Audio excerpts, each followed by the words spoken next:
नमस्कार दोस्तों। और आप देख रहे हैं देवांग रमेश ब्लॉग। ये मेरा यूट्यूब चैनल। दोस्तों, मैं आज इस वीडियो के जरिए एक विषय एक्सप्लेन करने जा रहा हूँ, जो विषय सुनकर आप आश्चर्यचकित या अचंभित हो जाएंगे, क्योंकि मैंने भी सुना तब मैं भी आश्चर्यचकित और अचंभित हुआ। दोस्तों, मैं महाराष्ट्रियन मराठी पर्सन हूँ, लेकिन ये वीडियो मैं हिंदी भाषा में बना रहा हूँ, क्योंकि ये वीडियो सब भारतीयों को समझ में आ जाए, सब बच्चों को, उनके पेरेंट्स को समझ में आ जाए, इसलिए मैं ये वीडियो हिंदी भाषा में बना रहा हूँ। ये वीडियो थोड़ा बड़ा हो जाएगा, लेकिन इस वीडियो को लास्ट तक जरूर देखिए। ये आपके लिए और आपके बच्चों के लिए फायदेमंद हो सकता है। तो चलिए, मैं ये विषय को एक्सप्लेन कर रहा हूँ। दोस्तों, एक दिन मैं मेरे दोस्त के घर गया था। वो भी नौकरी से रिटायरमेंट हो गए, मैं भी रिटायरमेंट हुआ हूँ। तो उनका हालचाल पूछने के लिए उनके मैं घर पे गया। उनके घर के अंदर जब गया, तभी हॉल में उनकी पोती, जो 5वीं क्लास में इंग्लिश प्राइवेट इंटरनेशनल स्कूल में वो पढ़ रही थी, तो वो पढ़ाई कर रही थी और उस बच्ची के डैडी बाजू में उनका होमवर्क ले रहे थे। तो मैं अंदर जाने के बाद सोफा पे बैठ गया। मेरे दोस्त मेरे बाजू में आके बैठ गए। हम दोनों एक दूसरे का हालचाल पूछने लगे।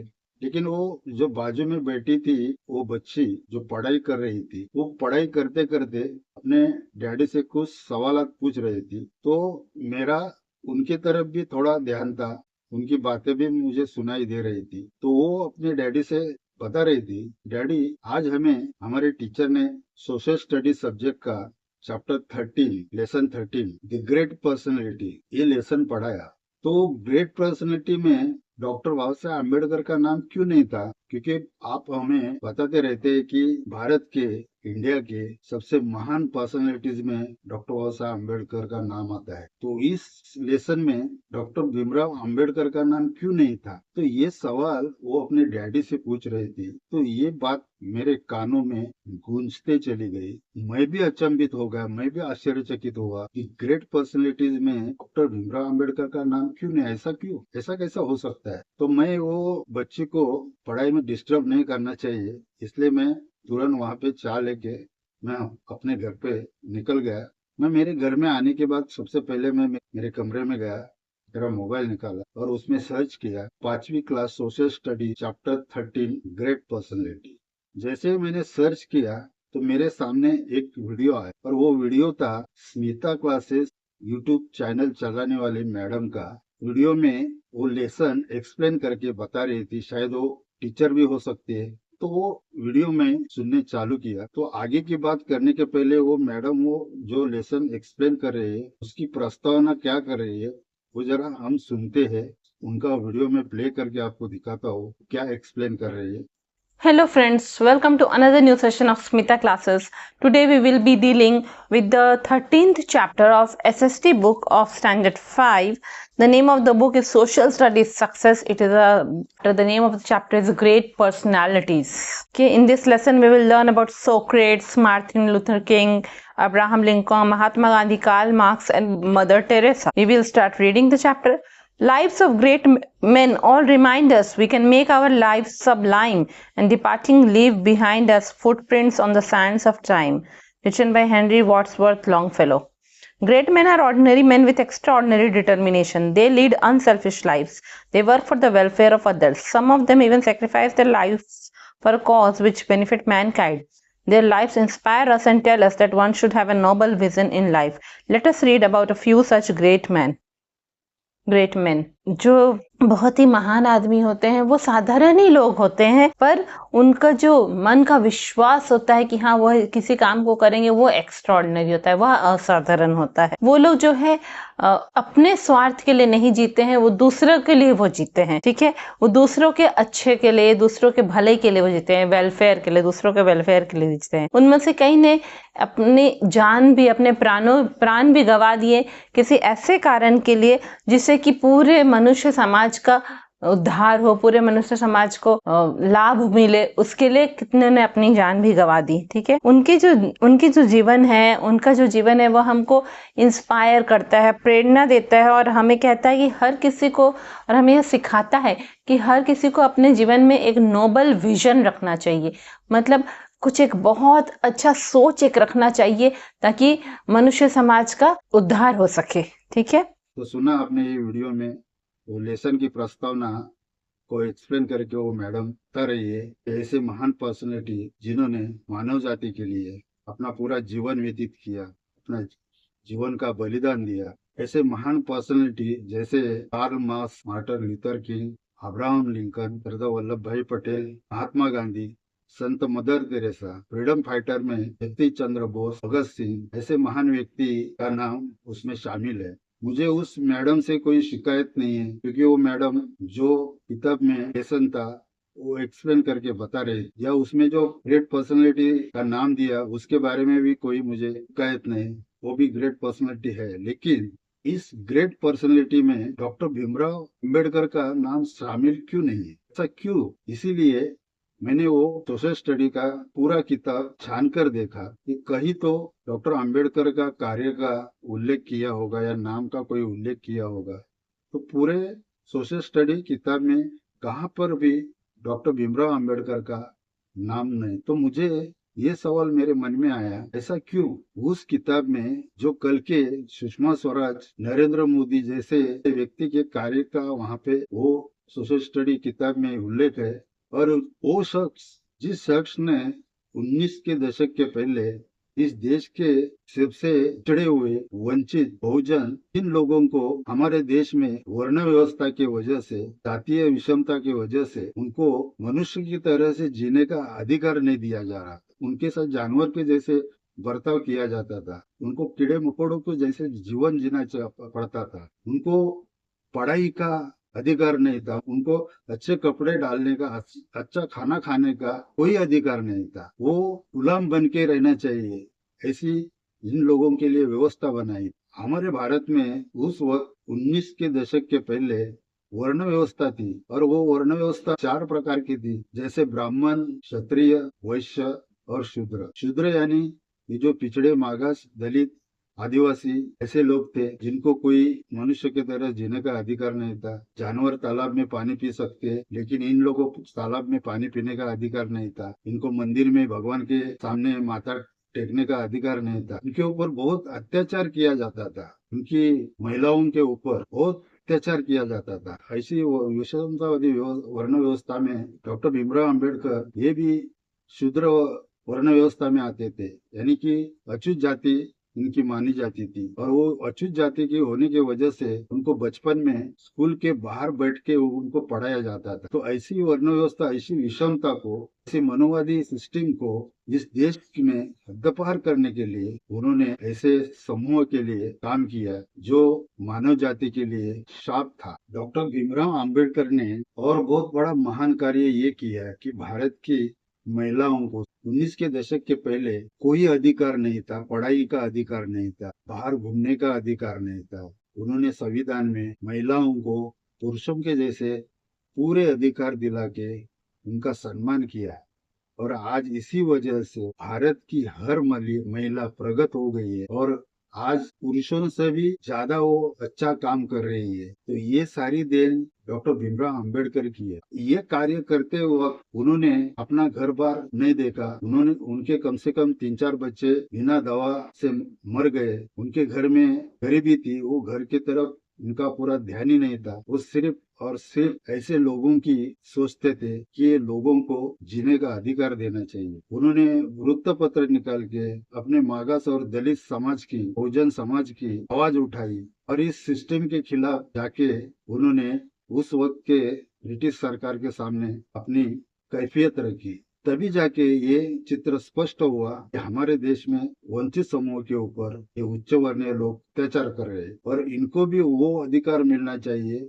जो अधिकार उच्च वर्णीयों को है। इसीलिए डॉक्टर भीमराव अंबेडकर ने अपनी पूरी विद्वत्ता का यहाँ पे उपयोग करके अपनी पूरी विद्वत्ता इसके लिए उन्होंने खर्च किया। और ऐसे व्यक्ति जिन्होंने इस देश का संविधान लिखा, और ये इतना महान कार्य जिस व्यक्ति ने किया, वो कितना ग्रेट पर्सनैलिटी है। इसीलिए आज भी अमेरिका में कोलंबिया विद्यापीठ के दीवार पे सामने ही लिखा गया है, the symbol of the knowledge. तो मन में ये शंका पैदा हो रही है कि ऐसे महान व्यक्ति जिन्होंने ये देश के लिए और जिन्होंने मानव जाति के लिए इतना बहुत बड़ा काम किया, उस व्यक्ति का ग्रेट पर्सनैलिटी में नाम शामिल जानबूझ के तो नहीं कर रहे। ये सोशल स्टडी का ये किताब जो खासगी इंटरनेशनल स्कूल जो सीबीएसई के बोर्ड के नाम के ऊपर से चलाए जा रहे हैं, ये इंटरनेशनल स्कूल अपने मन मर्जी की तरह सिलेबस तैयार करते हैं, और ऐसा सिलेबस जो छोटे छोटे बच्चों को पढ़ाया जाता है जिसमें भारत का सही इतिहास बताया नहीं जा रहा है। ये जो इंटरनेशनल स्कूल है जो अंग्रेजी मीडियम से पढ़ाया जाता है, वो अंग्रेजी मीडियम के जो खासगी स्कूल के सिलेबस, ये सिलेबस कौन बना, ये किताबें कहाँ से आती है, इसको कौन रिकमेंड करता है? मेरा इंफॉर्मेशन ये है कि सीबीएसई बोर्ड, ये बोर्ड को एनसीईआरटी, ये एक संस्था है सरकार मान्य, ये संस्था ये सिलेबस तय करती है कौन सी किताबें होनी चाहिए और वो किताबें में कौन सा लेसन क्या होना चाहिए।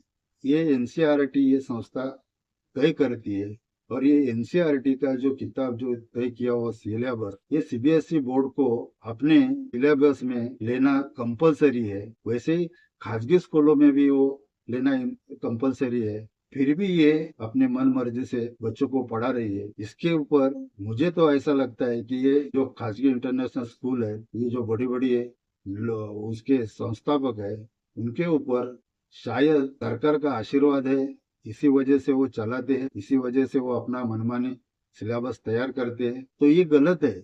मैं एक वीडियो आपको प्ले करके बताता हूँ, इसके बाद आपको पता चलेगा कि ये एनसीईआरटी क्या होता है संस्था, और सीबीएसई बोर्ड ये क्या होता है, और खासगी इंटरनेशनल स्कूल वो क्या होता है। थोड़ा ये मैं यूट्यूब का एक वीडियो आपको प्ले करके बताता हूँ। एनसीईआरटी क्या चीज है और सीबीएसई क्या चीज है, इन दोनों में अंतर क्या है, इन दोनों में समानता क्या है, दोनों का फुल फॉर्म क्या है। दोस्तों एनसीईआरटी जो है, एनसीईआरटी एक संस्था है और सीबीएसई भी एक संस्था है, दोनों संस्था है जो कि देश में एनसीईआरटी का जो फुल फॉर्म है मैं बता रहा हूं, दोनों गवर्नमेंट ऑफ इंडिया के एजेंसी है। एनसीईआरटी का फुल फॉर्म है नेशनल काउंसिल, ये नेशनल काउंसिल है ऑफ एजुकेशनल रिसर्च, यानी एजुकेशन से रिलेटेड रिसर्च एंड ट्रेनिंग, यानी एजुकेशन का ट्रेनिंग भी कराता है और एजुकेशन का रिसर्च भी कराता है। एक नेशनल काउंसिल है, राष्ट्रीय काउंसिल है। और सीबीएसई का जो फुल फॉर्म है वो देख सकते हैं आप, central board of secondary education. Primary education क्या होता है दोस्तों? प्राइमरी एजुकेशन आप सब जानते हैं, सुनते हैं, लेकिन बहुत लोग नहीं बता पाते हैं प्राइमरी एजुकेशन क्या है। नर्सरी से लेके अप टू 5 क्लास तक, 5th क्लास तक का इसको बोलते हैं प्राइमरी। उसके बाद सेकेंडरी जो होता है, सेकेंडरी स्कूल्स जो होता है वो होता है अप टू 10th क्लास तक, 10th क्लास तक सेकेंडरी है। और एक होता है सीनियर सेकेंडरी जिसको 12, जो स्कूल 12th तक हो उसको बोलते हैं सीनियर सेकेंडरी। जो स्कूल सेकेंडरी यानी 10वीं लेवल का है उसको बोलते हैं सेकेंडरी। जो स्कूल अप टू 5th यानी 5th क्लास तक है उसको बोलते हैं प्राइमरी। तो फुल फॉर्म यही था कि national council of educational research, education से रिसर्च करता है और एजुकेशन का ट्रेनिंग भी देता है।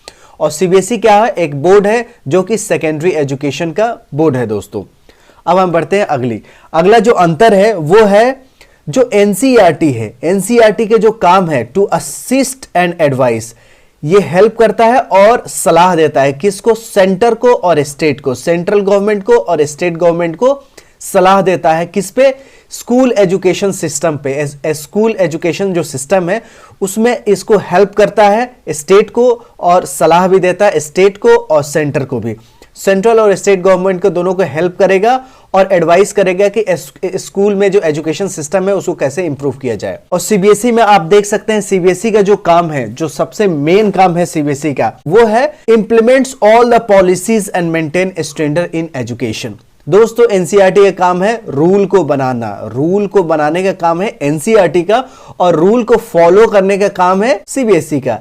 ये कानून बनाते हैं और ये कानून का पालन करवाते हैं। ये एक तरह का पुलिस फोर्स समझ सकते हैं। ये क्या है? पुलिस है। और ये क्या है? कोर्ट है या पार्लियामेंट कह सकते हैं, पार्लियामेंट भी कह सकते हैं या असेंबली भी कह सकते हैं। ये एक तरह का असेंबली है और एक तरह का पुलिस सिस्टम है जो कि रूल को फॉलो कराते हैं। जैसे आजकल ट्रैफिक रूल है वो गवर्नमेंट ऑफ इंडिया ने बनाया है, लेकिन कौन पालन करवा रही है? पुलिस। जितने भी रूल्स एंड पॉलिसीज होते हैं पुलिस एनफोर्स करती है।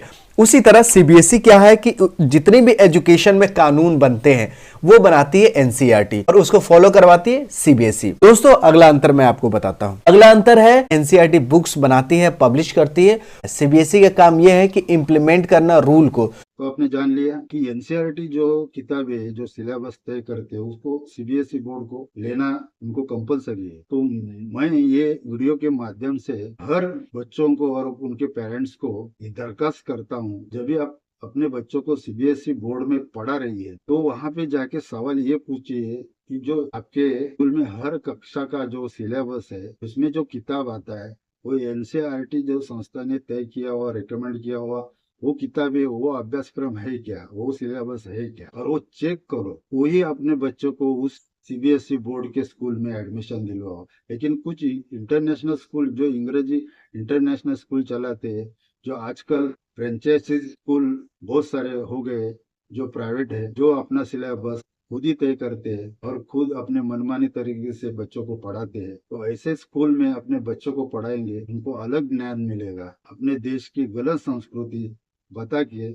इनके ऊपर अलग संस्कार हो जाएंगे। ऐसा आने वाले कुछ सालों में नहीं होना चाहिए, ऐसा मैं आपको ये वीडियो के माध्यम से विनती करता हूँ। तो दोस्तों आपको अगर ये मेरा जो इंफॉर्मेशन का वीडियो जो मैंने इस विषय को एक्सप्लेन किया है आपको अगर अच्छा लगा, आपको सही लगा, तो आप इस वीडियो के ऊपर जरूर कमेंट करिए और इस वीडियो को लाइक करिए और मेरे चैनल को जरूर सब्सक्राइब करिए। मिलते हैं ऐसे ही कुछ वीडियो में, तब तक के लिए सबको नमस्कार, जय हिंद।